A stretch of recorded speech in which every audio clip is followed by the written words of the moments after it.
Hi friends and family. I am just sitting down to record Sailor's birth story.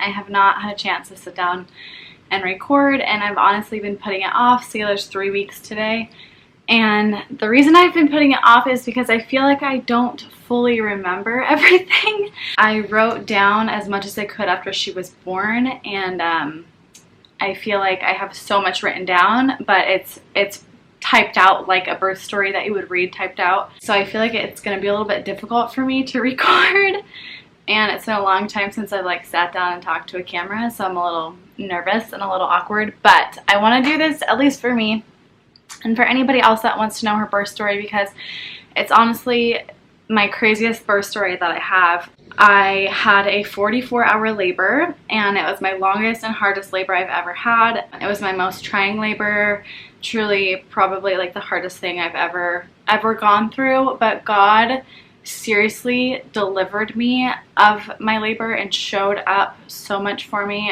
in the last little bit of my labor, and I'm really excited to share like my testimony. It makes me a little emotional just thinking about it, so I might be emotional when I'm talking about it, but he truly delivered me of like all of my fears and apprehensions that I was having when I was in labor, and all my fears that I had throughout my whole pregnancy that I held on to and never really was able to like release and let go of. He fully delivered me of that, and this was this Sailor's birth, Sailor's labor, and when she was being born is the only like pain-free labor and delivery I've had in entirety, and by that I mean like it was a pain-free labor, but it was also a pain-free delivery. So I will get into that a little bit more, but I'm first going to start out by saying I have so much typed on my phone. So like, if you can even see, you probably can't see, but it's like pages of her birth story. So I'm going to be looking at my phone a lot just to help refresh my memory, and I might leave some things out, but that's okay. This is probably going to be a long video, so if you're watching, just hang in there.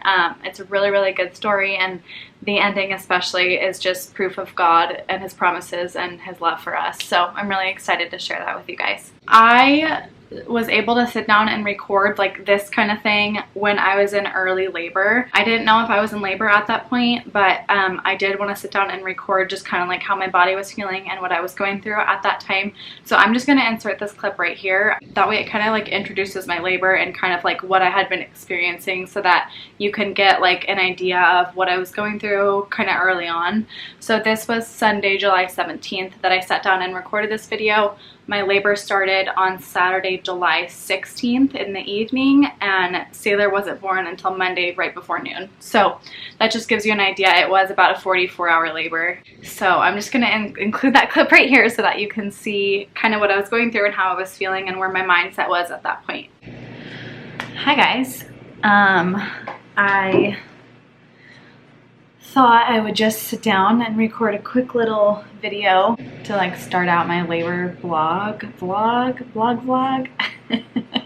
I don't know if I'm in early labor or what's going on, but today's Sunday, July 17th. It's 11:30. Yesterday afternoon I started having contractions, and they were like really sporadic. Some of them were more intense than others. They kept going on throughout the night, and then they probably stopped at like 11 p.m. So I probably was contracting from like 4 o'clock to 11 o'clock last night. And I was able to get some sleep, and then they woke me up at like 4 or 4:30 this morning, coming back again. And they have been sporadic again. They were like every 5 minutes for a while, and hopefully you guys can even hear me over my dryer that's going. But they were like every 5 minutes for a while, and every 3 minutes for a while, and every 10 minutes for a while. So super random. But at this point in my pregnancy, I'm 39 weeks. This is the longest I've been pregnant, and I've never ever had this happen before. I have had like false labor where I feel like I'm in labor, like going into active labor at least like 6 or 7 times, and then it ends up being nothing and everything just fizzles out. So at this point I was feeling like this morning like I think I should just have my midwife come over and just chat with me and maybe do like a cervical check and see where things are at, because I do need antibiotics when I'm in like active labor. So I figured it was better to be safe than sorry. And my fear was that she was going to come and like waste her time and I wouldn't be dilated at all, and I didn't want to get discouraged. And I didn't think I would be discouraged, because even if these are just like prodromal labor contractions that aren't turning into active labor, I know that my body is still working and doing something and preparing. But I also wanted to know, like, if I'm not dilated at all, like, why is this happening so frequently? Like, what's going on? Especially for me to have contractions from like last night till this morning, basically, even though they weren't necessarily building in intensity. I was like, I need to know what's going on and kind of just get some peace of mind with that. So my midwife came over around 9 o'clock this morning, and she checked my cervix, and she said I was 80% effaced and 3 centimeters dilated. So I was honestly shocked. Like, I did not think I was going to be dilated at all. And by the time that she got here, my contractions had like totally just like fizzled out to maybe like every 10 or 12 minutes. And every contraction feels a little bit different. Every contraction lasts a little bit differently. And so I have no idea what to expect, but they were like, just take it easy. We can stay if you want us to stay, or we can leave. And I was like, just leave in the nicest way possible. I was like, please just, you know, you guys go live your normal life. And if things pick up, I will let you know. But the fact that things were fizzling so much when she was there, I was like, I just don't want to be a watched pot. And so she's like, rest, take a nap, we'll come back in an hour, and then we'll come back in 4 hours after that. And I was like, you guys really don't need to come back that often. And maybe like an hour after they left, I texted them and I was like, I'm just going to go about my normal day because I feel good. I'm not having like intense contractions. Clearly, I'm not in like hard active labor right now. So yeah, and then even like laying in bed resting, I was like, I feel antsy. Like, I don't just want to lay here, because I feel like when I'm laying down trying to rest, it's almost like my brain is just waiting for the next contraction, and it's like I can't relax. And luckily I was able to get like 5 or 6 hours of sleep last night. So I'm gonna try and nap today when my boys nap, so they'll probably nap in the next like hour and a half, and then I'll lay down with Cameron. I feel like I don't know if this is the real deal. Like, I definitely think that it's going to be a while if we are going to have a baby. I don't think it's going to be today. I think it could possibly be tomorrow, but I guess we just have to wait and see. I haven't had a contraction in like at least 10, maybe 15 minutes, although I feel like I'm getting one right now that I just said that. Isn't that how it always goes? So yeah, they're probably like every 15 minutes at this point. They feel strong to me, but they don't feel like I have to stop what I'm doing to have them, if that makes sense. So some of them are a little more intense than others, where like I kind of want to breathe through them because I know that breathing through them is bringing oxygen to my baby, but they're definitely not at a point where I'm like, oh my gosh, my world is stopping and I'm having this contraction and this is all I can focus on. So I don't know. This is so weird for me. I've never had this before. I've never had prodromal labor. I've never had such strong, I mean, I shouldn't say such strong, but such consistent over like a 12-hour time period or longer of contractions that like didn't amplify or turn into anything. So if I am in labor, it's early labor, but I just thought I would sit down and record this in case I don't get an opportunity to later. So yeah, I think that's pretty much all I want to say. I guess we're just gonna play it by ear. I really want to go get some lunch when the boys come back from the pool, but I'm also scared to be in the car and like even walk through a restaurant, because when I'm standing and walking, I'm getting consistent contractions, but when my body is resting and relaxed, it's way less consistent. But I don't want to be in public contracting. I mean, if it was like these are just very different. They're blatantly different from Braxton Hicks. They're not Braxton Hicks because I've had those for months. These are like down low, strong, real. I can feel pressure when I'm having them, but they aren't like unbearable or anything. So we'll see. This is just so weird for me. This is not my typical labor. So this third baby is definitely a wild one, a wild card. Okay, let me do a quick bump shot, just in case. It's my last one. So if I just relax, you can tell that my belly looks low. But if my body's not fully relaxed, it looks higher. It's weird. I don't know. But anyways, oh, and the last thing I wanted to say is when my midwife checked me, she asked if I wanted her to give me a sweep, like a cervical sweep, and I was like, no, don't mess with my body. Like, I just want to let my body do what it needs to do, because I'm not feeling like I'm exhausted or I haven't slept and I can't stop contracting. Like, I feel like my body's just going to move at a slow but steady pace. At least that's how I'm feeling right now. So I didn't want to have her do a sweep, but I was really shocked to hear that I was 3 centimeters. And that might be like so discouraging for some people, but for me to not even know like what was going on, or if I was even in labor, if it was just more like false prodromal labor, which it still could be. But to know that like I am having changes to my cervix, that was really encouraging, I guess. I was surprised.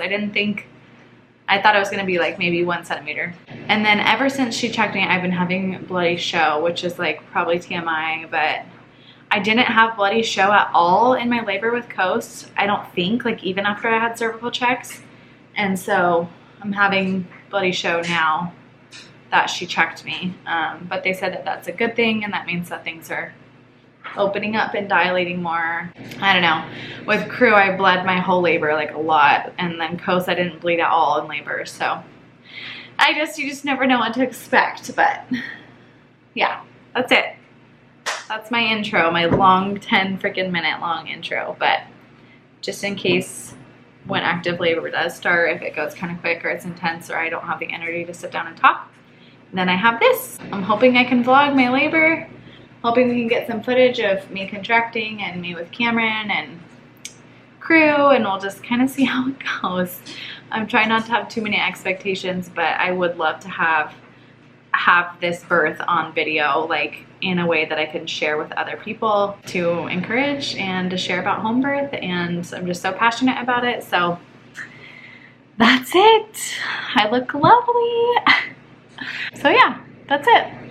I will check back in, I guess, if things pick up or progress.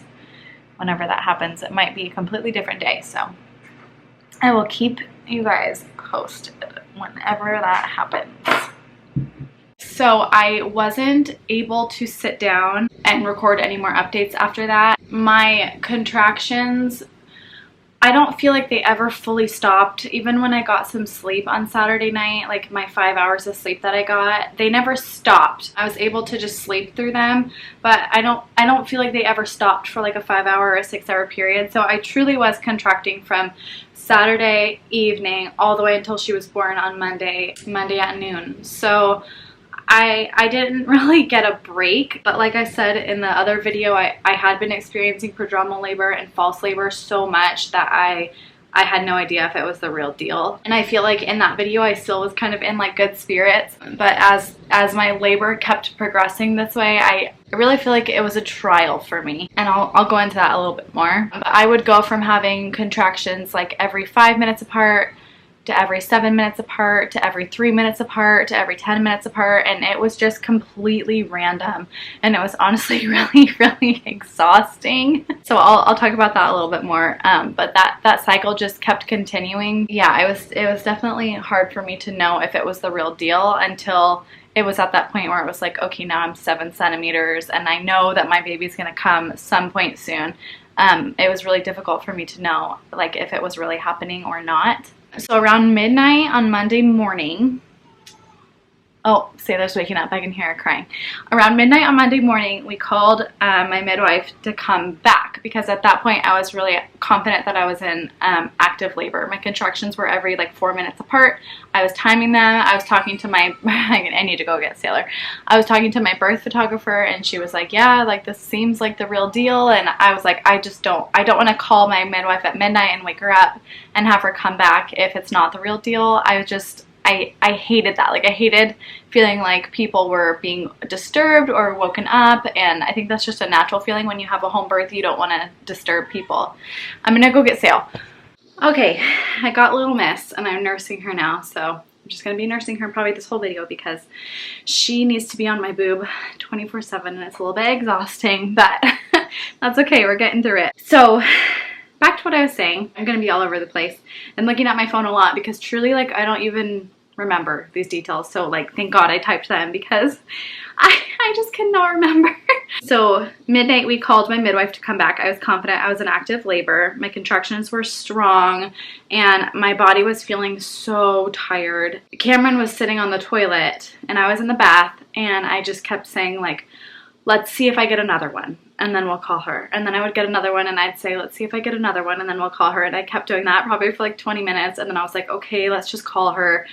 But I was scared. Like, I was scared. I felt discouraged already. I was really afraid of her coming over and checking my cervix again, and like I hadn't changed in dilation at all, and like nothing's really changed, and I just felt like I was stuck in that stage. Like, I felt I was stuck having contractions that were not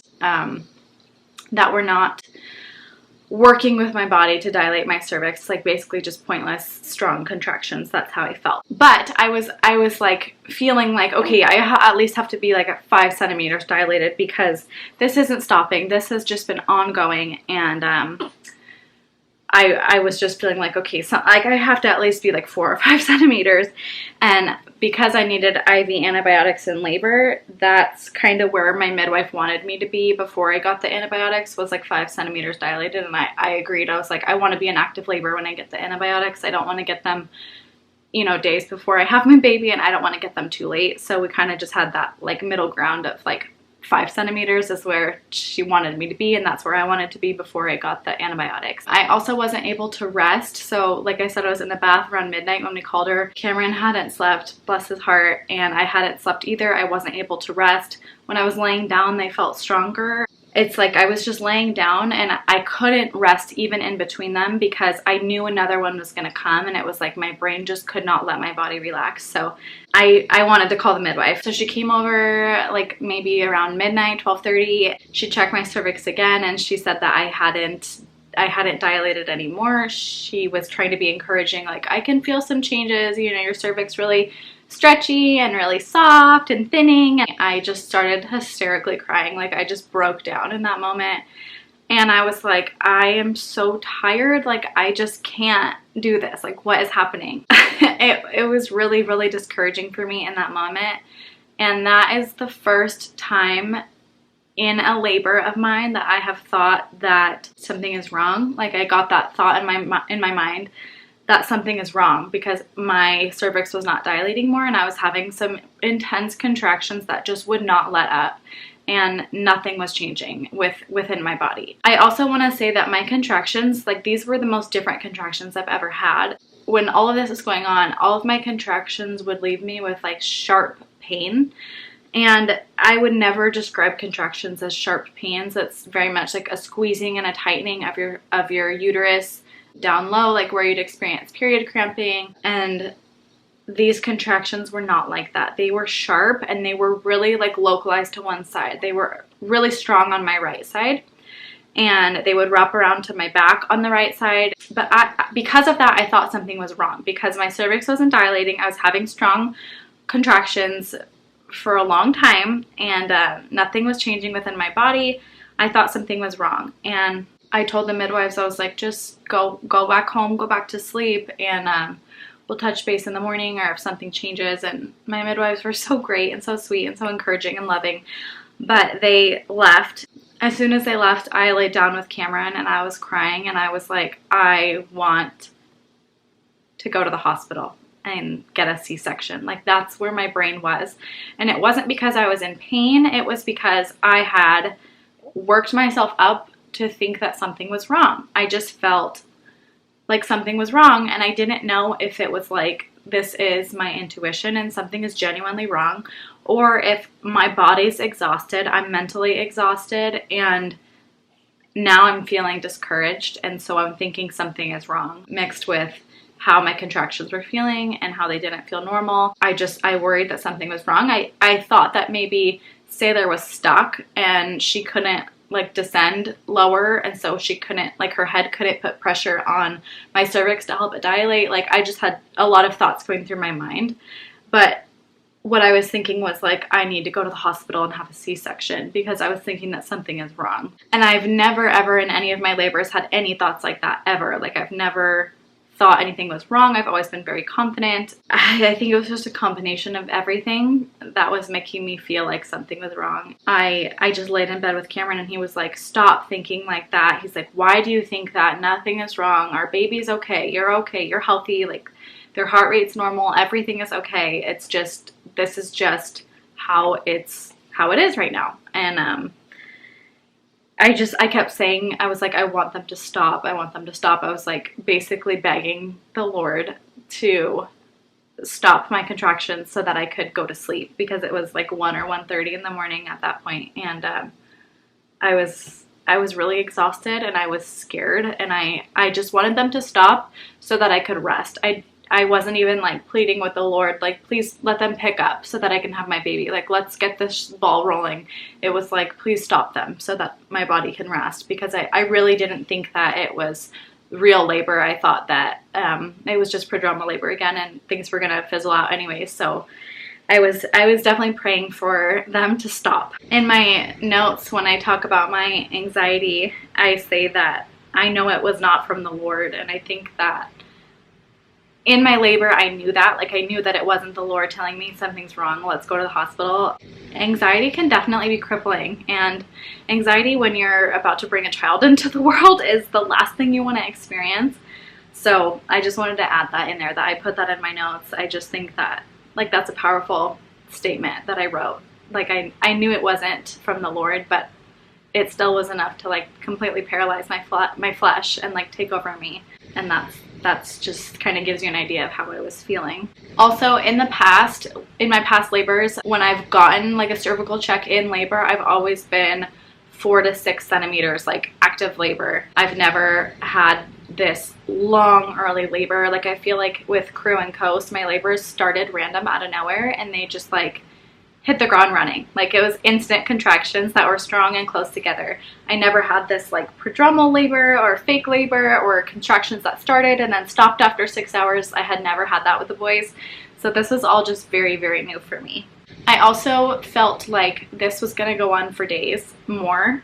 And I think that scared me too, because I knew that my body would not have the endurance to keep going for days more. I was already so exhausted physically and definitely emotionally and mentally, that I was so worried. Like, if this continues on, you know, another day or two, I felt like I would end up in the hospital, because I was just too tired to keep going. And I felt like if this goes on forever, like, I'm gonna need to go to the hospital and get an epidural, because I'm not gonna have the strength to keep going. And that's definitely, I feel like, irrational, but when you're exhausted in the moment, it can be really, really hard. Labor is exhausting no matter what, but if your labor is days long and you're running on no sleep for multiple nights, it's really, really hard. And all of my labors, at least with Crew and Coast, like, they started at night. So I had been up the whole day and then up that whole night and then up the whole next day. And then I would have a baby, and I knew I could do that, but I didn't think I could go multiple nights without sleeping, having this strong labor. I really thought I was going to end up in the hospital. I also wrote in my notes that I was speaking words and having thoughts I had never had before, and I know I basically said that already, but truly it was like my flesh was just struggling so much with how I was feeling physically, that like my physical being was affecting my mental state and my spiritual state, if that makes sense. I wasn't relying on God and his strength and asking him to give me strength. I more just already felt like I was failing, and Like I just really felt like I couldn't do it anymore. After my midwife left, I cried to Cameron and asked the Lord to take my contractions away. I was able to get a little bit of rest. I don't think I slept, but I was able to rest, like lay in my bed for like 3 hours, because my contractions spaced out to like every 15 to 20 minutes apart, whereas when the midwife was there, I think that they were every like 4 minutes apart. So the Lord gave me rest. He answered my prayers. My contractions didn't stop completely, but they spread out enough to where I was able to rest my body. And even just resting, if you're not sleeping, is still really, really, really beneficial in labor. And my midwives told me the same thing, that even if you're not sleeping or getting into a deep sleep, just allowing your body to rest and your mind to rest is really, really beneficial. So I was grateful to be able to rest my body and my mind for a few hours after that point, because I definitely needed that. So things picked back up around 5 a.m. I believe Cameron was sleeping, and I don't even remember if I was timing my contractions. At this point, this is Monday morning at 5 a.m. I went and took a bath. This was probably like my 10th bath, but I just loved being in the bath because it was comfortable for me. I didn't like to lay down during my contractions. So I went in the bath, and my contractions when I was standing were so strong in my bath. Like I was filling up the bath and I was standing in it, and I was like leaning against the shower wall with my hand up against the shower wall, and I was like moaning through my contractions. And in my labor with Coast, I was not vocal, and I really didn't want to be vocal in my labor with Sailor either. I really wanted to practice my hypnobirthing breathing and my deep breathing instead of being vocal. And not that there's nothing wrong with moaning through your contractions. That's how I was with crew. Like whatever you do when you're in labor is natural for you, but I think it was more helpful for me to practice my breathing through my contractions.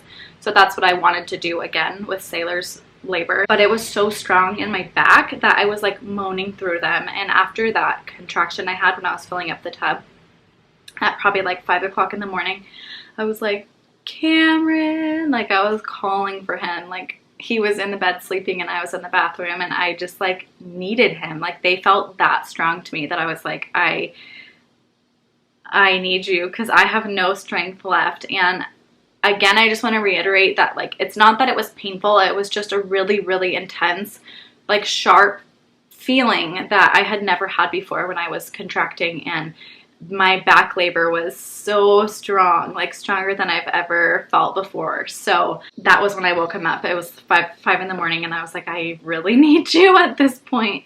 I told Cameron to have the midwives come back. At that point, I was feeling like somewhat confident that my body was where I needed to be as far as dilation goes to get the antibiotic, which was the most important thing to me. Like I really needed that antibiotic to keep Sailor safe. And I definitely feel like having that in the back of my mind my whole labor was probably played a role into my labor being so long. But I was like, okay, let's have her come back now. Like this is where I'm ready. Some moments felt like I was contracting nonstop, especially when I was standing.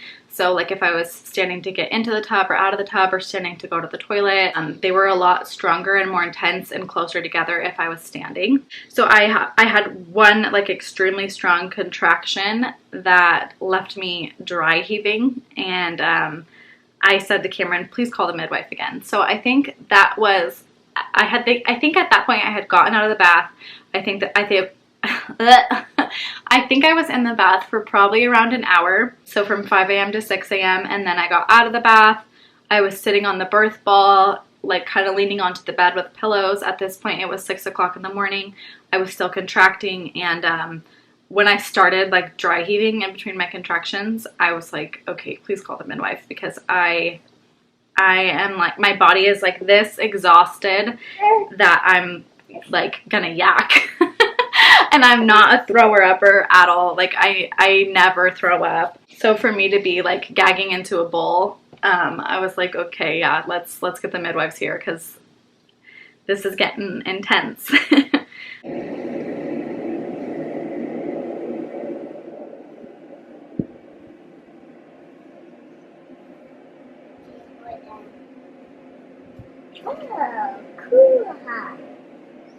So at 7 o'clock, my midwife, Lisette was her name. She's the one who came over the last 2 times to check on me. So she came over at 7 o'clock. I had her check my cervix right away. Like as soon as she got there, I was like, please check my cervix. And I was like, I don't want to know. Just tell me if like I'm good to get that antibiotics, like if we're moving along. And so she's like, she checked me and she was like, yeah, you're good to, let's get the antibiotics going. And she's like, I'm gonna get the birth pool blown up. So after that, I was like, okay, just tell me then. Just tell me what I'm dilated to.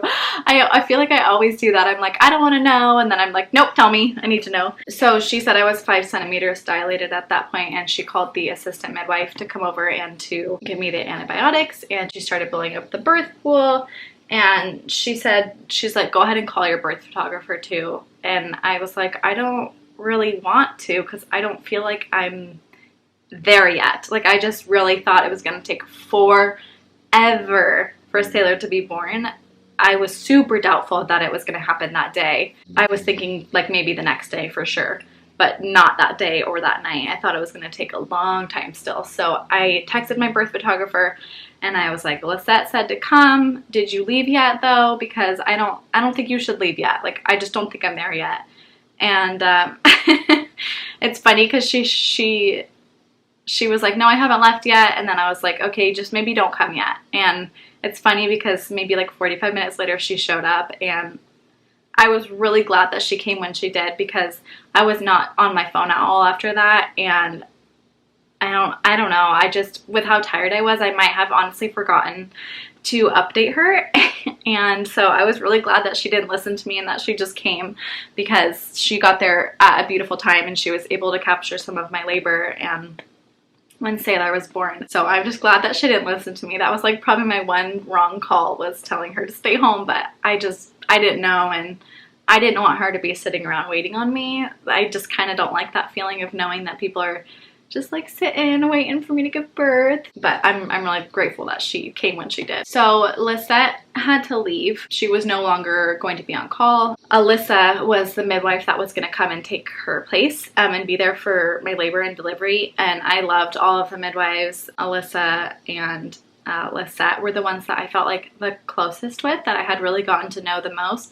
And so I was really happy that they both were able to care for me and take care of me and be there for me. I really felt really comfortable with them, so I feel like that was like a sign from God that I was able to be cared for by both of them. That was really special for me. So when Alyssa got there, so did Melissa, who was a birth assistant. So I had 2 midwives and the birth assistant all there around 8 o'clock in the morning, and I was still sitting on my ball. I was still laboring like over my bed, and as soon as all 3 of them came into my room, I just like word vomited all of my anxieties to them. And I was like, I am so scared that something is wrong. I feel like I need to go to the hospital.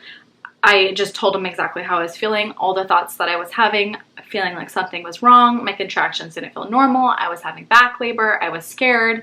I was worried that Sailor was stuck or something was wrong that we couldn't see. And I feel like they care so deeply about me.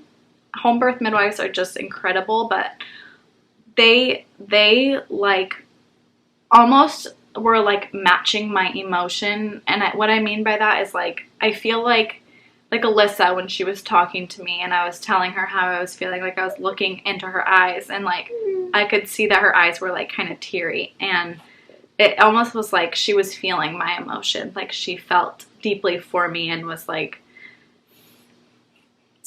really just like empathetic and sympathetic, but in a way that it was like she was feeling, I felt like she was feeling what I was feeling, and to just be like validated was really important for me.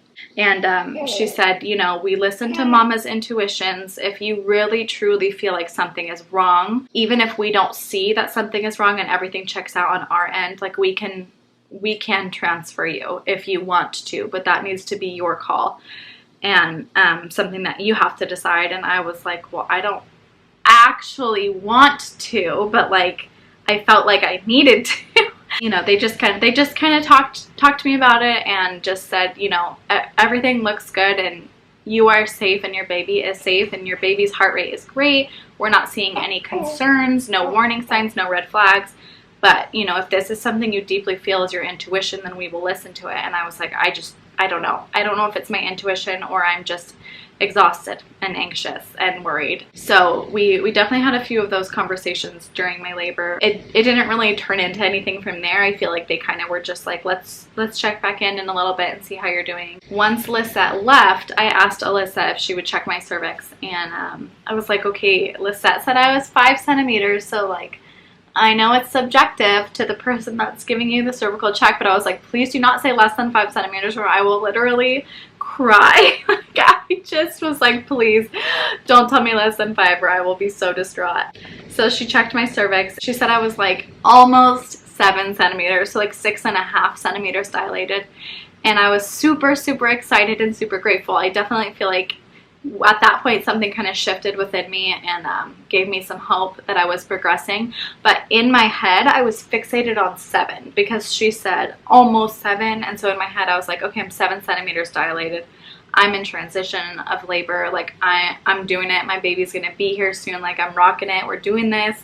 And it's good that I had that like mindset shift, but it's bad that I fixated on the number 7, and I'll talk about that a little bit. But I was really grateful to know that, like, even if it was not as quick as I would like and was a lot more intense than I would have liked, that I was progressing. And at that point I was like borderline transition phase of labor, which is like 7 to 10 centimeters. I just want to say also in my notes, because I'm like reading, trying to remember everything so I don't leave anything out, but I wrote down that there's no normal when it comes to labor progression, and only God knows when our babies will be born. I knew my body was overwhelmed with fear and that I wasn't able to surrender to my birthing body and to my contractions. Now that I look back, it probably contributed to my slow progression without me realizing it in the moment. I really was internally struggling, and I feel so guilty having felt this way, but it was my most trying labor. So I feel like as I was reflecting back on my birth story when I was typing all of this, I really was feeling like these are the things I should have been thinking in the moment from the Lord, but I was just paralyzed, like I said, with fear. My flesh was really struggling, that I wasn't able to let my spirit like take control. And I really wish that I had, but that's okay, because this is all a testimony to God's goodness and His strength and His answers and His promises. So I'll talk more about God later, but I'm just gonna get to the next point. So even though I felt a shift, like I felt some hope, I still was really doubtful. I still was voicing to Alyssa and to Cameron that I was tired. I didn't want to keep doing this. I didn't think I could keep doing this. I thought I would need to go to the hospital. So I still definitely had like a lot of doubt and a lot of fear. Even though I was feeling more hopeful, I still feel like my main feeling was doubt and anxiety. Alyssa was really good with reassuring me, like, things are changing. Like, your body is changing, even if it seems so small or just 1 more centimeter. Like, your body is doing what it needs to do. So she was really encouraging, and I'm really grateful for her. So I got my IV maybe around like 9 a.m. It was the least painful IV I've ever had. I'm pretty used to getting my blood drawn and getting IVs at this point, but I'm the girl that used to faint when I would get my blood drawn, like, and hysterically cry. So the IV was honestly nothing. Like, I didn't even feel a poke. It was really the least uncomfortable IV I've ever had in my life. So that was awesome. I was really grateful for that. Melissa, she did my IV and she wanted me to lay down so she could put my IV in, and I laid down and I had 1 contraction laying down, and I was like, Melissa, like, during my contraction, like, moaning to her, and I was like, I cannot lay down anymore. Like, I need to sit up. So I sat up and I sat on my birth ball and I just like leaned over the bed and laid my arm out like this so she could give me my IV. And then Cameron was sitting right next to me and I was leaning into Cameron. And I have a picture that I can insert so you can see kind of how I was positioned, but I was much more comfortable that way.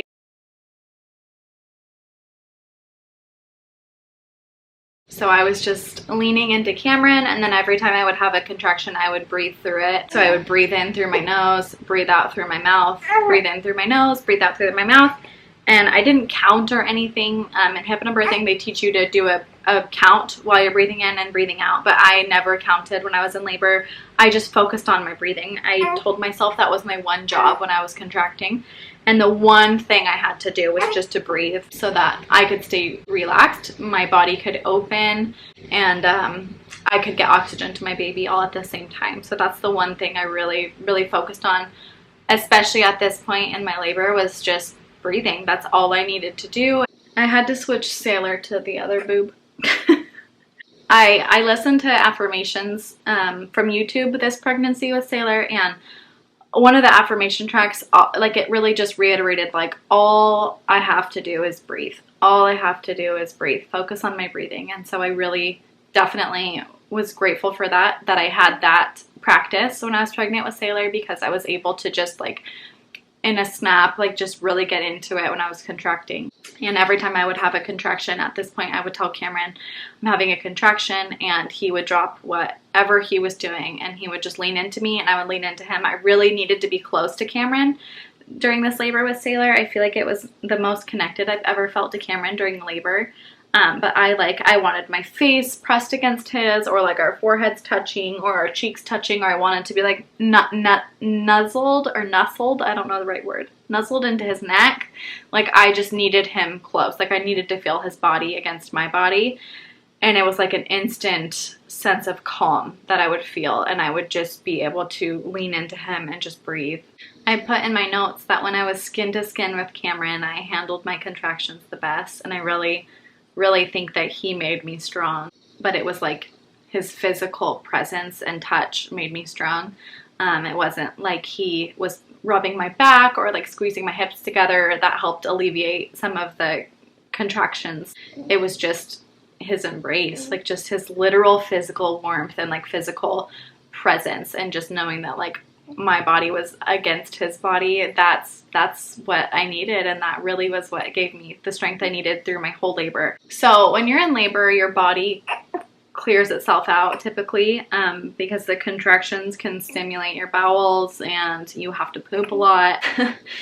There's no real way to make it like sound pretty or sugarcoat it or anything, and I know the type of person I am and how I am when I'm in labor. I just have to go to the bathroom a lot, and at this point I did not want to be without Cameron, and so I was like, I think I have to poop, I need to go sit on the toilet, and don't leave me. Like, I wanted Cameron there with me, and bless this man's heart, he is truly such an angel, and just nothing disgusts him, nothing grosses him out or bothers him. And he was sitting on a stool in front of the toilet, and I was sitting on the toilet, and I was like, I'm just gonna poop in front of you because I need you, like, please do not leave me. And he was like, I do not care, babe. Like, he was like in my face, like, I do not care. Like, whatever you need to do, I do not care, and I'm here for you. And I just thought it was the sweetest thing ever, because that's such a vulnerable thing. Like, obviously birth is so vulnerable, but to literally poop in front of your partner is like something that most people would be really mortified to do or embarrassed to do. And so just the fact that he was so encouraging and loving, and I was like, I'm just gonna like poop while you're holding me then, because that's what I need to do. And so that's what I did, and he didn't even care. Like, it didn't even faze him at all. And so I was just really, really, really grateful that he handled it that way, and truly just did not care that I needed to do that. And it made me feel comfortable, and made me feel like I could do what I needed to do and not be embarrassed about it. And bless his heart, he's the sweetest man. So yeah, really grateful to him. That's the way it should be, truly. But it's also understandable how some people would be uncomfortable with that or get grossed out by that. And I'm just grateful that Cameron was not that way, because on the toilet, your contractions are more frequent and stronger just because of the way that you're sitting. The toilet is called like the dilation station. So I knew that my contractions were going to be strong when I was sitting on the toilet, and I knew that it was probably going to be hard for me to go to the bathroom just with all of the changes that are happening and your cervix opening, and I just knew that I would need him. So I'm rambling on about the freaking toilet, but yeah, I spent a good amount of my labor on the toilet. After I went to the bathroom, the midwife suggested that I get in the birth pool. It had been filled up and ready for me for a while, and I was apprehensive to get in the birth pool. I don't know why. I think I thought I wouldn't like it. I really don't know why I was apprehensive. Now that I like look back on it, I think maybe I was worried it was too soon to get in the birth pool and I didn't want it to slow down my contractions, but I also just didn't think I would like it, and I was a little bit skeptical about it because I had never had one before. But the minute I got into the birth pool and leaned my body over the side of it, so like from my belly button down, I was submerged in the water. My arms were up on the side of the birth pool and I was just laying on it like this. I felt instant relaxation, like instant relaxation. I remember thinking like, oh my gosh, like this is nice. Like I felt like I was floating. It just was like a relaxation I couldn't get in my small bathtub or anywhere else, like just being submerged in the warm water. It felt so good. I wrote in my notes that I felt like I was able to relax and like release my body and not like hold any tension or anything once I was in the birth pool. So like when a contraction would come, I would just be in that position that I was in, and I would just start doing my deep breathing and close my eyes, and it was just like effortless at that point. And it didn't feel like I was tense anywhere. It really helped my back labor feel a lot better. So I definitely feel like as soon as I got into the birth pool, I was able to get into like a better groove. And I also think it helped my mindset because the contractions felt better when I was in the water. They didn't feel as strong. They felt better on my back, and just having that ability to just like lean over the side of the birth pool, it's kind of hard for me to demonstrate, but and just like like release my body. It was like so relaxing and rewarding. I didn't really have an appetite, but I was so hungry, and we had cantaloupe, like fresh cut cantaloupe in the fridge, and I was like, I just want, like, Cameron offered me like a Nutri-Grain bar when I was on the toilet, and I was like disgusted that he offered that to me. Like the thought of eating a Nutri-Grain bar at that point in my labor just made me want to throw up. So it was kind of funny because he kept like joking. He's like, you want a Nutri-Grain bar? And I'm just like, shut up. Like if you say that again, I will throw up. But something about cold cantaloupe just sounded so good. So he brought the bowl of cold cantaloupe up to me and he was feeding me bites. I also have some clips from that I'm going to insert right here and cruise in them just to kind of give you an idea of how I was laboring in the tub, and just how completely natural and normal and fine I was in between contractions, which is normal. Also to just show you how I was breathing through a contraction, because I have a contraction in the video. You like it, Daddy? Ow. They look the best. Do you think we should get the tall tripod and have it ready for the eye camera? It's already on the chair. Just you set it up. Okay. Right here. Yep. Why are you feeding Mommy a lot? She needs to eat. A lot? Why do you With want? fruit. Why do you want more? Hey, hold on, I'm Mommy. still working on this one. Yeah, sure. You got a contraction, babe?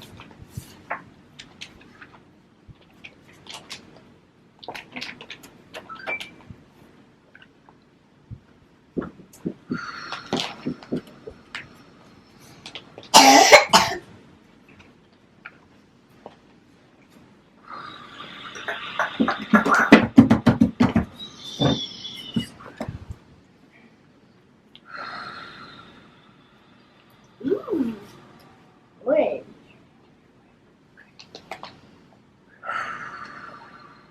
Why?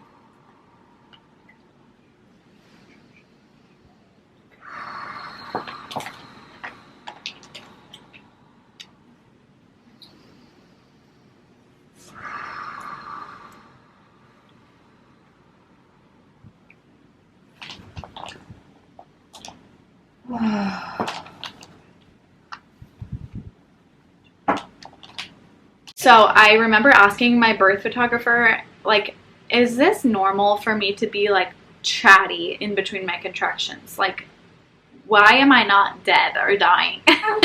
Because when I was having crew, I definitely wasn't chatting in between my contractions. I was really, really exhausted and just had like my eyes closed, and I was just resting in between my contractions when I was in labor with crew. But with Coast and Sailor, it was so different that I never got to a point where I was like, I should be feeling like I'm dying. Like, I should be so exhausted that I can't even carry on a conversation. And that is not true. I just want to say that that is not true.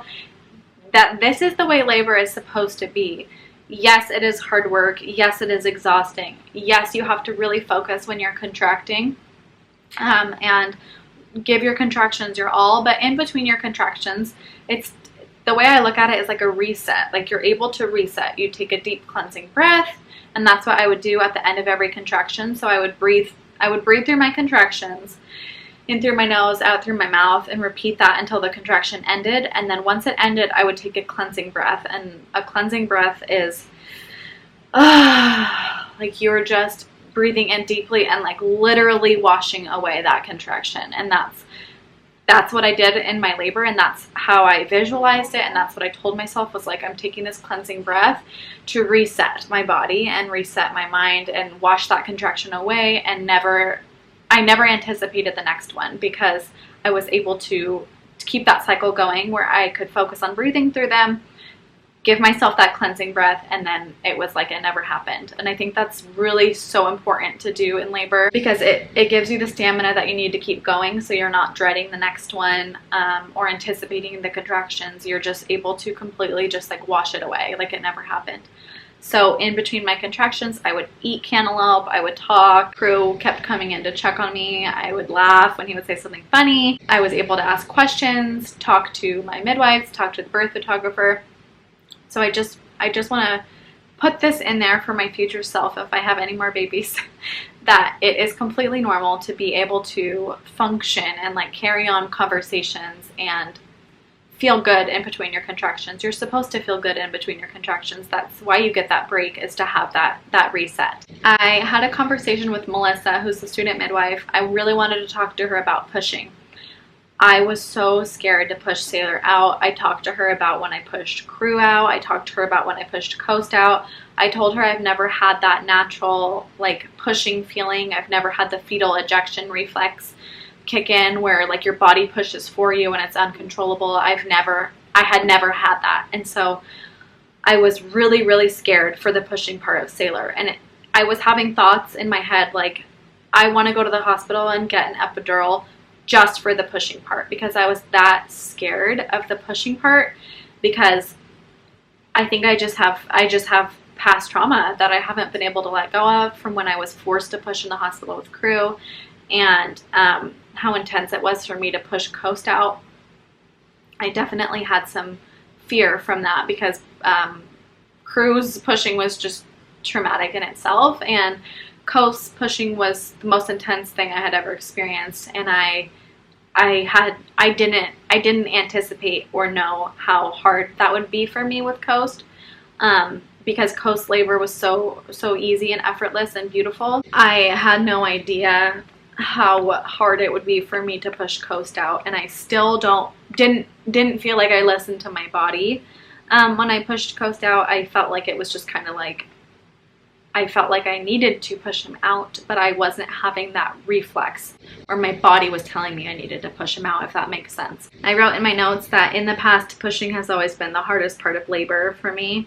So my whole labor with Sailor, I was really, really, really scared and really apprehensive of pushing. And when things were progressing more, I still in my head was like, I'm going to have to go to the hospital and get an epidural, because I'm so scared to push her out. I was so scared of that part where it would turn into the pushing. I really didn't think I could do it. I was really, really scared.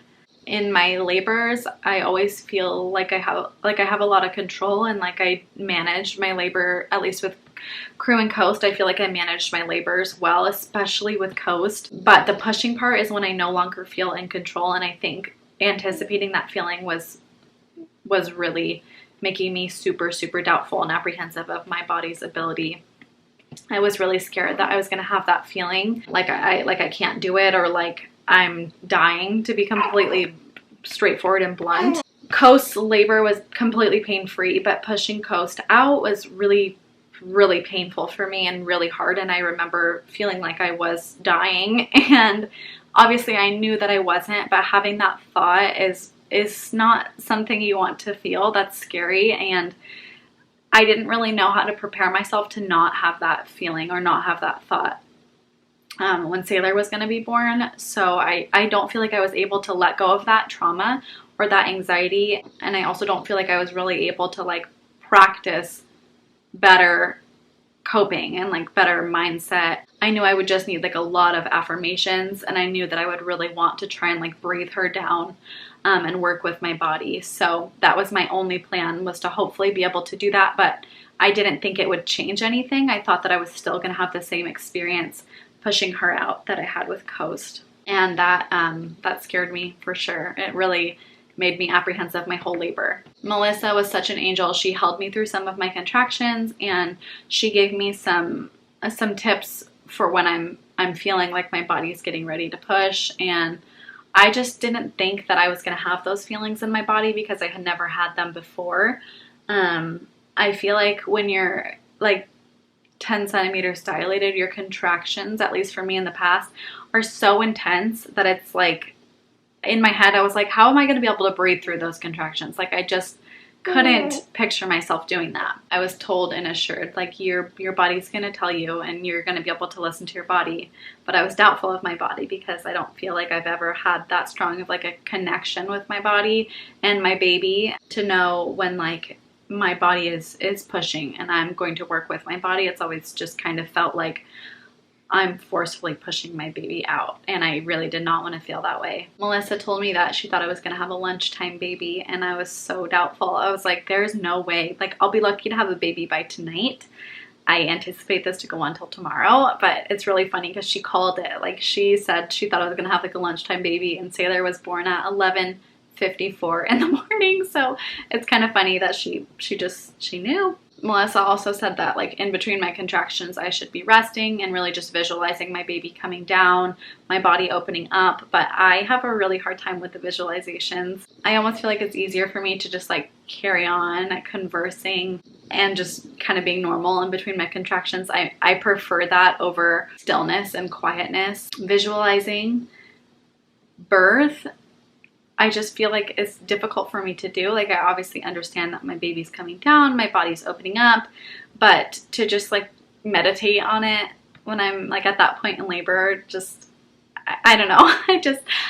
I couldn't really just like close my eyes and do my visualizations. Like, I would rather be talking to Cameron or talking to the midwives in between my contractions. I think that also has a lot to do with anxiety, because when I'm quiet and just like in my own head, that's when my thoughts can kind of spiral. So to be able to have conversations and ask questions and just carry on normalcy in between my contractions was what worked best for me. When Melissa was talking to me about all of these things, I looked over to Cameron, and when she was talking about like visualizing our baby being born and like the perfect birth, he was crying. And this is the most emotional Cameron had been in one of my labor, in any of my labors. He cried a few times when I was in labor, and he was crying, like just tears like pouring down his face. And like my best friend Kara was there, and like I looked at her and I was like, are you seeing this? Like, that was kind of my response. I didn't say that, but I was like, is this really happening? Like, he's crying. And I like put my hand on his face and just had that moment with him. But when we talked about it after the fact, like why he thinks he was so emotional, or why it was like the most emotional and spiritual birth for him, he says it's because he felt so deeply that we were having a girl, and he was really, really emotional about that. And it's crazy because the day before, so Saturday, I think we both took a nap on Saturday when I had been in early labor, and we both had a dream that we had a girl. I had a dream that I was nursing and in my bed, and it was a baby girl, and it was like a really vivid dream. And he also had a dream that we had a girl, and when we woke up, we shared with each other that we both had dreams that we had a girl. And I didn't think much of it, but he was like dead set on like that's like a message from the Lord, like we're having a girl. But I was convinced my whole pregnancy that I was a boy, so I think that's why he was emotional. But it really just was like our most spiritual birth. Like with each other, we were really spiritually connected, and like I had never felt closer to him in my life than like I felt in that moment when like I truly needed him in my labor, and I would not have been able to do it without him. And just like his presence and just like the instant calm that I felt being in his embrace and having my body against his, like I really can't describe it, but I really needed him, and I think we really were like deeply connected. Like our spirits were really one in my labor, and I know he felt it too. So when I was getting my IV, I forgot to say this, but I wanted to be distracted, so I wasn't like focusing on the needle in my arm, and I said, "Can you talk to me about our baby?" And he said, "I can't talk about our baby or I'll start crying." It's just so cute to think about like how emotional he was and how he really felt so strongly that we were having a girl, but I didn't even know he was like having those thoughts.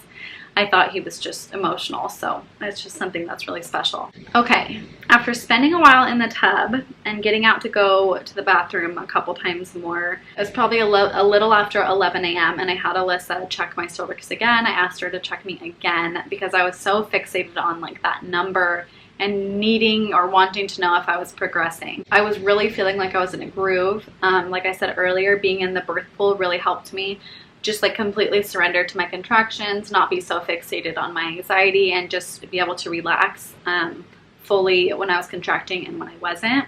And everyone told me I was coping so well, and I kind of just took it with a grain of salt because I knew I was breathing through my contractions, and I knew I was handling them well, but at the same time I was still so doubtful that my baby was going to be there that day, that I was just like, yeah, you guys are saying I'm doing so well, but like I can't keep doing this. Like I just kept saying like I really can't keep doing this. Like if this goes on forever, like I just was so stuck on that. Like if this is going to take so much longer, I can't keep doing this. So I asked Alyssa to check me again. I was praying that my cervix had at least dilated another centimeter. I was like really hoping for 2. I was really hoping to hear like the number 9.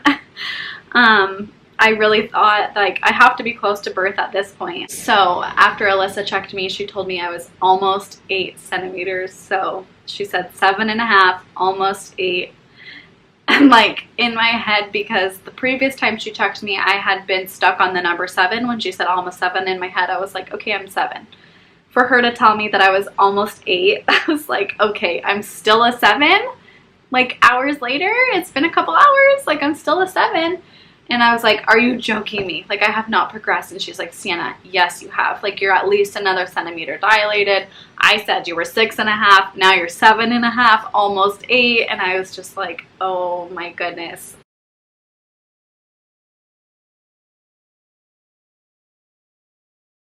At that point, I was like, Alyssa, I don't think I can keep doing this till the afternoon. Like I really think I'm gonna end up needing to go to the hospital because I'm so tired. Like, yes, I'm coping well, but I'm so tired, and I'm so scared about the pushing. I'm so scared about my water breaking. At that point, I was fixated on my water breaking and not wanting it to break. I was really scared that my water was going to break. With Crew, I don't know how much I was dilated to, but it broke like in the middle of my labor, and it made my labor so hard. And I know that after your water breaks, your labor can be really intense. And it broke before I started pushing with Coast. But I just remember how intense it got after it broke with Coast, that I was scared for that. And I was like, I cannot have my water break when I'm like only 7 centimeters, because I'm so scared of what the labor is going to feel like after it breaks. And my midwives just kept saying like, your water breaking is a good thing. We want your water to break because it's going to allow your baby to drop lower. It's going to move things along. It's going to progress things. Your water breaking is a good sign. And I was like, I don't want it to break. Like I was just so scared of my water breaking. And these fears were really real for me. Like they were really real, and I felt them so deeply. I was really scared for my water to break. I was really scared for the labor that I would experience after it broke, because I knew it would get much more intense, and I didn't think with how exhausted I was, I would be able to handle it after my water broke. So my midwife was like, you talk with Cameron, we'll step out and you guys decide what you want to do, because I was I was feeling like I was going to end up needing to go to the hospital. And I was, in my head, I was thinking, this is going to go on until tonight, and I'm going to need to transfer tonight. And because I really didn't think that I could keep doing it. And I really thought that I would need to go to the hospital and have an epidural to push her out. I didn't think I would be able to do it on my own. And I knew that I had done it before. I knew I would be okay. I knew I would live. I knew everything was going to be okay. I knew I could do it, but I was scared to do it. And it was the fear that made me feel like I needed to go to the hospital. It wasn't because I was in horrible pain or anything like that. It was like 100% based around the fear that I was feeling. Scared to push her out, scared that something was wrong, scared of my water breaking, all of those things contributing to me feeling like I needed to go to the hospital because I was scared that I couldn't do it. So my fear really, really took over my whole labor, I feel like, and gave me these thoughts that were not from the Lord. It's difficult to think about, but they definitely were not thoughts of peace that God could have provided me with had I sought Him for it. So it's difficult for me to think about how scared I was feeling because I've never felt scared in labor. And it just makes me kind of sad to think that I was that like crippled by fear for absolutely no reason, just 100% all irrational thoughts that weren't necessarily valid. Because I knew I was okay, I knew my baby was okay, and I just really thought that I couldn't do it. So Alyssa said, why don't you guys talk and I'll step out and you guys have a serious conversation about like if you really mean your words and you really do want to go to the hospital or what you want to do. She left and she came back in a little bit later and she's like, did you guys have a chance to talk? And I was like, nope, we did not talk about the hospital at all. Like we just continued on laboring. I think I was sitting on the edge of the bed at this point. I wasn't in the birth pool anymore because she had checked my cervix, and then I just stayed on the bed, like sitting up on the bed with my legs hanging off while she was in there talking to me. And then when she came back, I was in the same position. Poor sister is so sweaty. Oh, she had a burp. My tummy would be hurting too if I had that big of a burp, sister. So I just kept reiterating to her about my back labor too. It was feeling better, but I was still having back labor. So she really wanted to use what's called a rebozo. I don't know if it's called that or like the method is called that, but it's essentially like a blanket or a sheet that they wrap underneath your belly. And it's hard for me to describe, but if you're curious, you can look it up. But they basically wrap it underneath your belly. Like let's say I go on my hands and knees on the floor.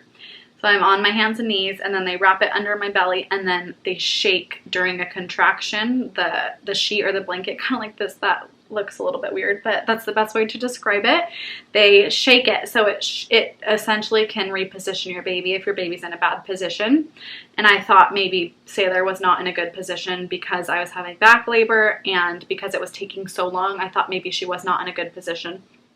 So at this point, Alyssa was really persistent on doing the rebozo, and I was like, I don't want to stand up. I don't want to get on my hands and knees. That's not comfortable for me. I don't want my hips shaked. I don't want to do this. And she just was kind of like, I know it sucks, but it might help if something's not quite right. This could be what you need. And I was just like, I don't want to do it. And so she's like, let me do it 3 times through 3 contractions and then we'll be done. And I was like, no, like I just can't do it. I was really tired, and I really did not want to put my body in an uncomfortable position at this point in my labor when my contractions were very strong. And then she's like, let's just do it 1 time. And I was like, okay, 1 time. And then I was like, after this contraction, and I had a strong contraction, and I was like, I can't get on the floor. I can't bend over my bed. Like I cannot be in a position like that right now. And I do not want you to shake my hips. And she was like, okay, I won't shake your hips. I also just reread in my notes that I typed, but I was scared that the rebozo would break my water. And she's like, that's never happened before. I don't think it's going to break your water. And in my head, I was like, anything is going to break my water. That isn't natural right now. And I did not want to move. Like I did not want to be standing up and walking. I didn't want to get on my hands and knees. I didn't want her to shake my hips. I was scared that doing anything was gonna break my water besides me just sitting there and laboring. So she told me to just get back in the birth pool, and she said, we'll see how you're doing in a few hours, because I just kept saying, like, I don't think I can keep doing this for a few more hours. I can't do this till tonight. And she said, let's give it a few more hours and see where you're at. In a couple hours I can check your cervix again, we can see how you're feeling, where things are. And I was like, okay. In my head I was like, I can keep doing this for a couple of hours. Like, I can keep doing this for 2 or 3 more hours and then revisit, because I was in a groove and I was handling my labor really well. I just was truly letting my irrational anxiety and my physical exhaustion take complete control of my labor. So I got back in the birth pool. I had a few contractions that were in the pool, followed by one that was stronger than the previous one, and then another one that was stronger than the previous one. So during the last strong contraction, I felt pressure starting to build in my butt. And it's a really weird thing to describe, but this isn't quite how it feels, but the best way for me to describe that is like when you have to poop, but it's not like a strong urge to poop. You just know that you have to poop. It's really hard to describe, but that's probably the best way I could describe it. When I started to feel that pressure, like, it just kind of felt like something was there, but it wasn't like an urgency, like, oh, it needs to come out right now. It just kind of felt like there was pressure there and I could feel it in my butt. So Melissa was in the room. At this point, Alyssa and Melissa were in the room, and Melissa had a mirror, and she put the mirror under the water, and she was looking to see if she could see baby's head, or just looking to see what was going on. I think that's just like standard practice probably. But she was like, Sienna, do you want to know what I see? And I was like, yes, tell me what you see. I think this was after my contraction, when I had said that I was feeling pressure. And she's like, your baby's head is starting to engage and put pressure on your rectum, basically. And I think she said it was called like flowering or something. I was like, that is so weird that it's called that. But it was also nice for me to know like what was going on, I guess, because I could feel it. I just can't see it. But basically baby's head was dropping lower, starting to put pressure on my bottom. My body at this point was having the shakes. Like, when I was contracting and I said that I was feeling that pressure, I started to have like uncontrollable shaking. And I think in between contractions it kind of tapered away a little bit, but during the contractions at this point, my body was like uncontrollably shaking. Like, it was starting to get pretty intense. It wasn't painful. It was my body's response to my baby moving down and getting ready to come out. I just started having the shakes really bad. So in my notes I have that the next contraction came and my shakes got even worse during the contraction. I remember grabbing onto Cameron's shirt and like digging my fingers into his chest. The pressure made me feel like I wanted to push into it, but in my head I didn't think I was ready to push yet. I pushed gently, still breathing through my contractions, and I felt the pressure building. So I was in the pool on my knees, still leaning over, and had like one hand up holding onto Cameron's shirt. And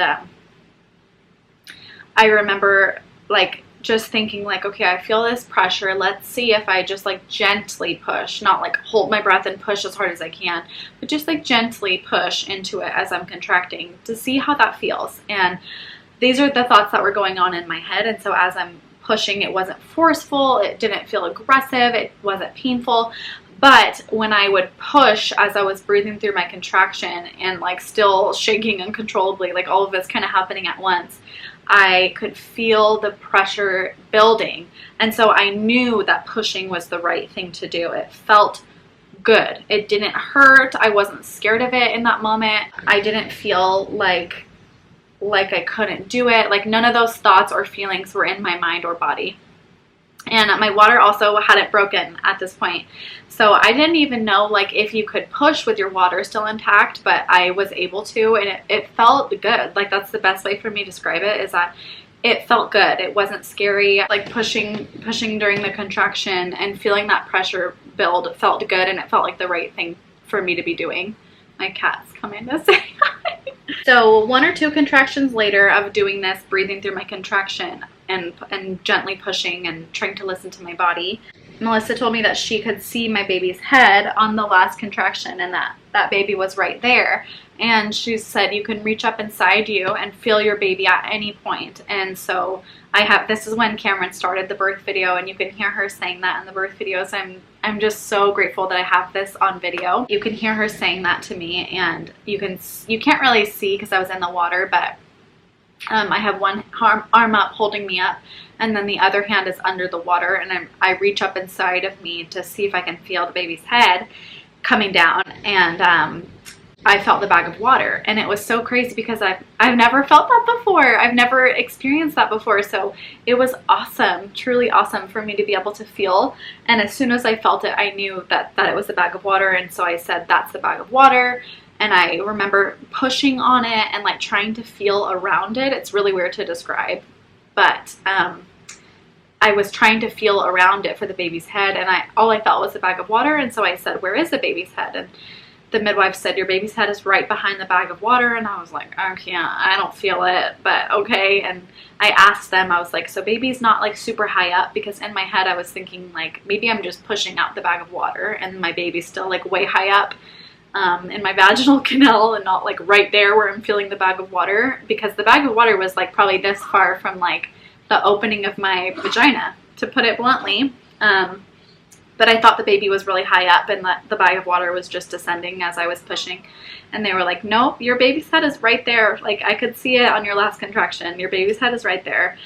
And I remember saying like, okay, and just listening to them. And I wish I had Cameron feel in that moment, but I think I was just so in the moment. And the biggest thing that I really wanted this labor or delivery, I should say, that I talked to Cameron so much about this and my midwives, was that I wanted to feel what was going on, whether that be like feel my baby's head as it's coming out, or reach down and touch my baby's head when it's been born.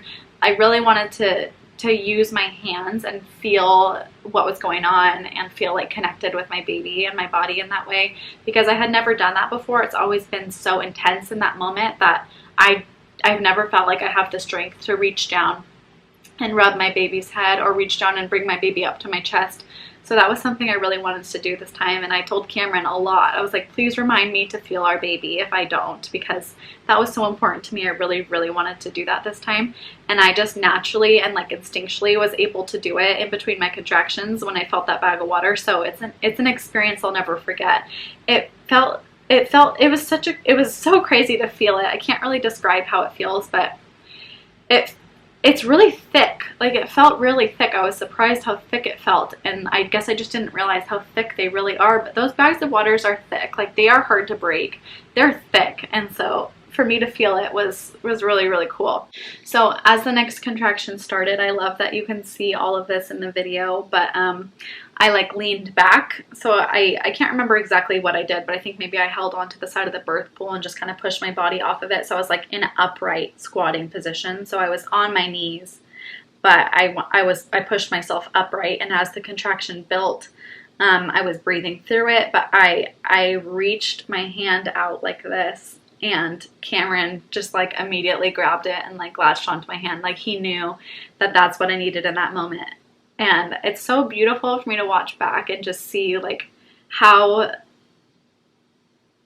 in control I was, and how connected Cameron and I were, and how well I was able to handle that moment, where I just like reached out for Cameron, and then you can see my other hand go under the water. So I was holding on to Cameron, and my other hand was under the water so that I could feel my baby's head as my baby's head was coming out, and I was pushing gently again, breathing through my contraction. And as the contraction built and it started to get intense, I leaned forward onto the birth pool, and I think at that point I had let go of Cameron's hand, and I leaned onto the birth pool, and I remember watching, but in the video, it looks like my face is like buried into my arm. So I have like gone back and forth with myself to know, to be able to know like if I really watched this happen or I just imagined it and like visualized it. But I'm dead convinced that I watched this happen, because it was so vivid. Like, there's no way I could just like make this up or imagine it. But as I'm leaning, I watch like the bag of water come out of me as I'm pushing and my hand is down there. I watch the bag of water come out and it looks like a balloon underwater. It comes out of me and it pops. And I remember seeing that and I thought it was so crazy because I couldn't feel it and I couldn't hear it. So it was like a balloon popping underwater. You can't feel it, you can't hear it, but you can see it. And I just remember that was so crazy, like watching the bag of water break and you could hear my midwife say, your water just broke, and then right after that her head came out and like my hand was there and her head was born like into my hand. And I just remember thinking in my head like, holy crap, that just happened so fast. I'm back. My camera battery died and I cannot find one that's charged, so I'm gonna try and get this done with a little bit of juice that this extra battery has left, and then we're gonna be done. So hopefully we can get through this. Like, it looks like kind of crooked, but okay. Anyways, so back to what I was saying, that when I felt her head come out, I just was like, holy crap, that just happened. That was so fast and so like unexpected. I didn't expect her head to come out on that contraction. It just totally caught me off guard. It was honestly so crazy and so cool to experience. I want to add that I did not even know her head was coming out, and like I had no burning. I didn't have like the ring of fire. I didn't have any pain. I didn't have any like stretching feeling or like crowning feeling. Like her head literally just like shot out. Like my water broke and her head was right there after, and it all happened just like within one contraction, like within seconds of each other. Like within seconds of my water breaking, her head came out. And like I don't feel like I was pushing hard. Like it really was so crazy, super fast, and like so natural. Like my body was really just working for me, and I was just aiding in the process with my deep breathing and like soft pushing. It was so crazy to me that I didn't have to like hold my breath and grunt and like bear down, and that her head just came out that easily. It was effortless. So that was truly like so remarkable. So I moaned heads out, and I kind of said it in like a question, and my midwives were like, yes, her head is out, and Cameron was like, yes, her head is out, like her head just came out. That just really happened. I had my hand down there and I was rubbing her head in between the contraction, and that was such a special moment for me. I really just wanted to do that, and I was grateful to have that connection with her and that moment with her in the calm before my next contraction, to just be able to feel her head and rub her head.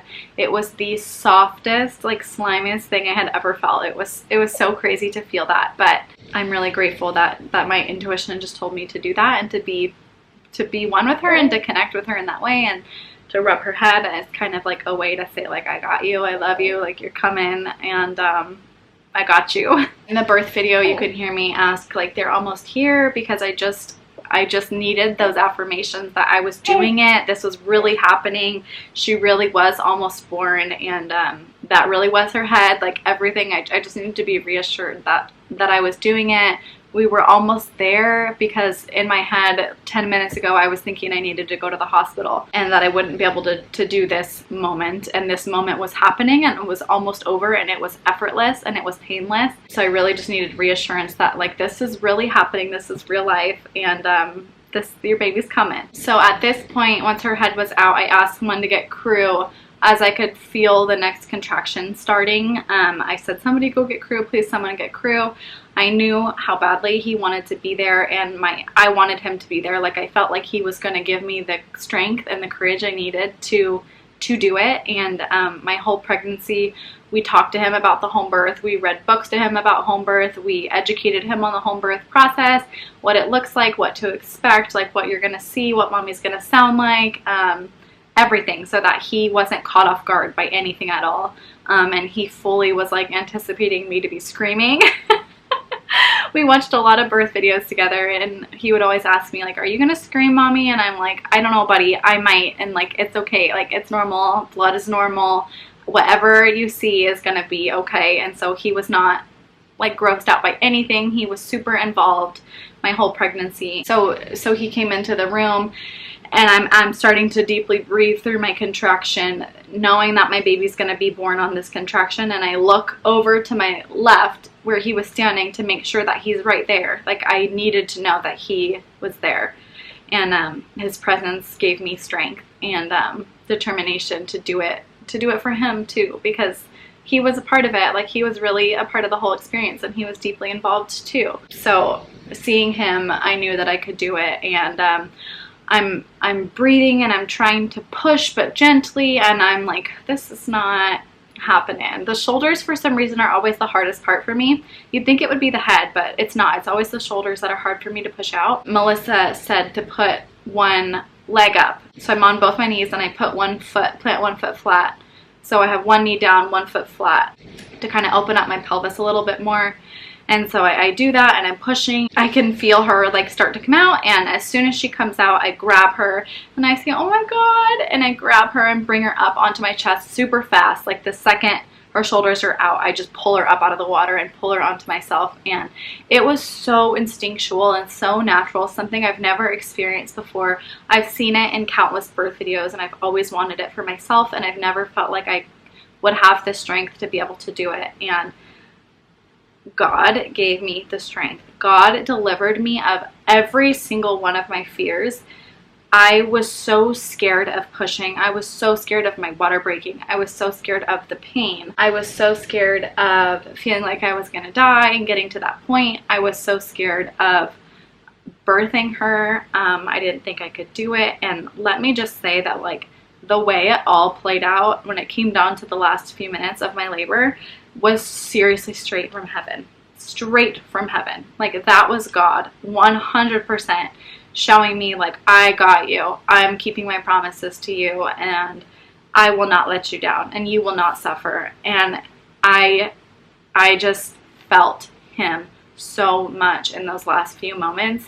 I had no pain. I had no fear. The way it all played out with, like, my water breaking at the last minute, her head being born without me even knowing it or feeling it, no pain, no ring of fire, no intense labor after my water breaks, like, just all of everything that happened in the last few minutes was just truly like God's hands on my labor, like God holding me, and God giving me exactly what I needed. I just feel like God delivered me of everything that I worried about, everything I was apprehensive about, everything I was so scared of and so fearful of. He rid me of that. Like, he rid me of the fear, but he also rid me of the pain. And I think that he truly gave me, like, a supernatural childbirth, like a supernatural spiritual childbirth. And I was put through this trying labor just to be reminded of his goodness and his promises and what he has for us as his children. My labor was a trial, and the endurance was worth the deliverance that I received, if that makes sense. It just was the most, like, rid of all my fears and rid of all my anxieties that I've ever felt. Like, the most connected I've ever felt to God, the most connected I've ever felt to Cameron, that just happened. And it was remarkable, and it was incredible, and it wasn't what I've experienced in the past, and it wasn't what I thought it would be, and it truly was the most incredible thing I've ever experienced. And to be able to say, like, that I had a supernatural childbirth, I had a childbirth without pain. And it could have been one without fear had I been relying on the Lord the whole time.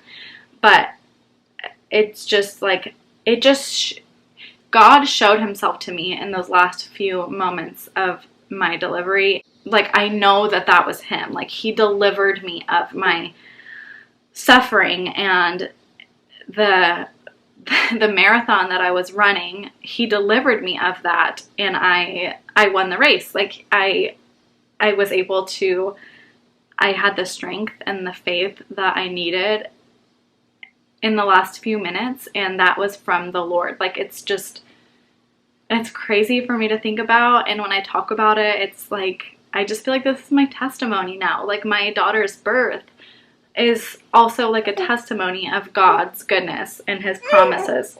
Even when we don't have faith in the Lord, like, he still is going to show up for us and provide for us and give us what we need even when we're not asking for it. And I think that that's just so remarkable and so incredible, and truly like such a testimony on like his unconditional and like faithful, unwavering love, because I was so doubtful.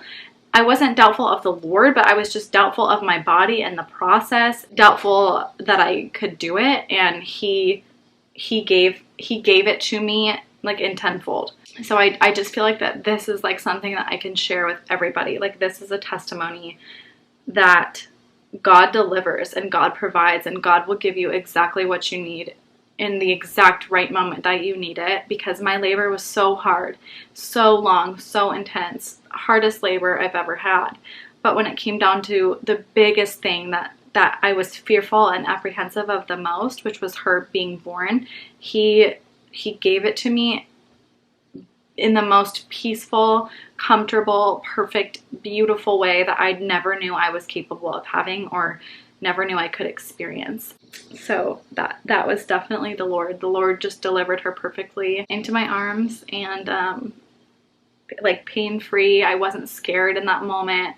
I was strong. I was capable. Like, I knew I could do it. And it just literally played out like exactly how it truly could not have gone better. It could not have been a more beautiful like end to my labor. It made it all so worth it. And how close I was feeling to God after the fact, because he gave that to me, is just like, I'm just so grateful for it. And I don't know, I don't really have the words, but I really feel like this is a testimony to mamas out there that we are strong and we are capable, but also like God's promises are yes and amen, and he knows the deepest desires of our hearts. And like, put your faith in the Lord, because he is your strength, and he will give you the strength that you need to get through it. Getting to meet your baby is the most incredible moment of your life, but if you ask God for strength, like he will give it to you. Because I don't even feel like I was asking God for strength, and he knew that I needed a pain-free delivery, and he gave that to me, and I don't even feel like I was asking him for it. So he delivered to me, and he provided to me exactly what I needed, and gave me the intuition that I needed to birth my baby into my hands. He gave me the strength that I needed to do it. He gave me the confidence that I needed in that moment. Like, just everything that I felt, and how beautiful it was, and how effortless it was. It was remarkable. Truly, like a miracle. Like, she's my little miracle, and her birth story is miraculous to me, because I didn't think I could do it, and I didn't feel like I could do it. And to do it with no pain and no discomfort, and no feelings of being forced, no feeling like I was gonna die, is miraculous to me, because I had never experienced that before. So I pull her onto my chest, and I was so emotional. We were so emotional in that moment. The midwife gives me like some drops of a tincture. I believe it was like for bleeding in my placenta, and I knew she was going to do that, but I forgot about it. So as soon as Sailor was born, she gave me those drops, and I remember thinking they were just so disgusting. I was like, this, because it was burning my mouth, and the midwife handed me my cup, and I drank some of my juice, and I felt better after that. But I was like, okay, like, give me a freaking minute. I felt like I just needed a minute in that moment, but it was totally fine. And then I asked Cameron if he saw. I was like, is it a boy? Did you see? Because I was convinced that she was a boy. And when I looked down at her and I was like admiring her face, she looked just like her brothers and just like Cameron. And I was like, oh, you're a boy. Like, I really thought she was a boy looking at her face, because she looked just like the boys did, and she looked just like Cameron, which is so funny. His genes are just so strong. And the midwife asked me if I wanted to check, and I was like, no, not yet. Like, I was scared to check, and I was anxious to check, because I had convinced myself that I was having a boy, and I felt so strongly I was having a boy, but really deep down in my soul, like, I wanted a girl. Like, I had to talk about it with my therapist in my pregnancy, because I was so convinced I was having a boy, and I thought I would never get to have a daughter. And so I was like literally preparing myself to mourn not having a girl, because I was so convinced that we were having a boy and we didn't know what we were having. So it's a little comical. I feel like I'm a little bit crazy now for all the thoughts that I had, but I really just deeply, deeply wanted a daughter. I wanted to be able to give her like an incredible life and unconditional, everlasting love, like the way the Lord loves us. I wanted to be able to have a daughter and give that to her. And I didn't think that I was going to ever get that. I just didn't think that God was bringing us a girl. I thought if God was going to bring us a girl, it wasn't this pregnancy. It was going to be later on down the line if we decide to have a fourth, if at all. I just did not think I was going to have a daughter. So when I was ready to know, and I felt like peace, like, okay, I'm ready to know, and I'm so happy either way. Still fully expecting a boy. I called Crew over. I wanted Crew to be the one to look. And Cameron like lifted up her leg, and Crew looked, and then he looks at Cameron and he says, "Is she a girl?" And I looked at Cameron, and then Cameron lifted up her leg again to show me, and I saw that she was a girl, and I just immediately started crying. I'm gonna cry talking about this, but I just got like hysterical because I just was in such disbelief. Like, I got my girl. Like, God just delivered me of that. Like, God just gave me the literal birth of my dreams, and now I'm finding out that he brought me a daughter, and it just kind of was like, it just kind of added to the trial that I had gone through with my labor, and like the trials that I had gone through in my pregnancy, but like he brought me my perfect girl. And like he literally made this beautiful girl right in heaven and sent her to me, and it was just, I feel like it was like the most incredible moment of my life. And like when all my kids have been born, it's the most incredible moment of my life, but especially with it being Sailor, and like just knowing that it was our girl, like we got our girl, and something that like we both secretly like so deeply longed for, but like felt guilty asking for. Like I never asked God for a girl because I felt like whatever God is going to give us is his plan. So if that's a boy, like I would feel so guilty asking for a girl. So it just was kind of like our hearts deeply wanted a girl, but I just never thought I would get a girl. So I had to check like 10 times. I was in disbelief that she was a girl, and it just truly was like the most incredible moment ever. And I just said, "Crew, it's your sister, and it's your baby girl," and it was just the most special moment. My midwives were crying, like literally everybody in the room was crying when we found out she was a girl. We were all just like deeply spiritually connected to each other in that birth. My sister Lauren brought Coast in shortly after that, and he like ran up to the birth pool, and he was like, "Baby," and like laughing and smiling, and Lauren was crying when I told her it was a girl. We were all just so emotional. So it was the ending, like the perfect ending to a storm. Like it was literally a rainbow. Like her delivery, and like she is our rainbow after the storm. Like it was such a trial, and to have her is just like, it's just proof of God. It's proof of God's love. I did not ever think I was gonna have a daughter, so to have one as perfect as she is, and to know that I went through that experience with her and with God is incredible, and something like I will cherish for the rest of my life. After she was born, like after we found out what she was, a little bit later, I delivered my placenta in the pool. They asked me if I wanted to deliver it in the pool or get on the bed, and I said I just want to do it in here, and so I pushed my placenta out. I do not like that part. I like let out like a little like scream, like a little yelp, like kind of like, I feel like I sounded like a dog a little bit, but I was like, ah, like scream as it came out.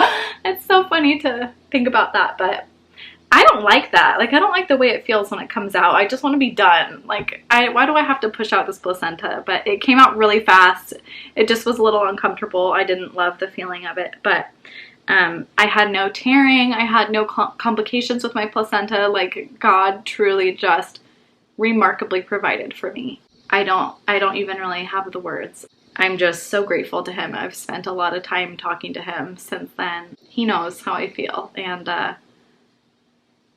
I don't feel like I deserve this life, but I am constantly trying to tell myself that God gave me this life for a reason, and that to him I am deserving. I am deserving to be a mother. I am deserving of my 3 beautiful children, and I am deserving of the birth that I had. And that's just God. He gives even when we feel like we don't deserve. My camera is flashing that the battery is about to die, so it's gonna die. Thank you guys for listening if you made it this far. I love talking about birth. I love sharing birth stories. So if anyone has any questions, please don't hesitate to reach out to me. I would love to talk to you about it. I love you guys. Thanks for listening to Sail's birth story. I will do like an introduction of her at another time when the battery's not gonna die. It's just so perfect. Oh, she was born on July 18th, 2 days before me. We're both Cancers. She was born at 11:54 a.m. in the birth pool at home, surrounded by love. I'm grateful for that. All right, I think that's it, you guys. This was super long. Love you, baby girl. Perfect angel. Bye, guys.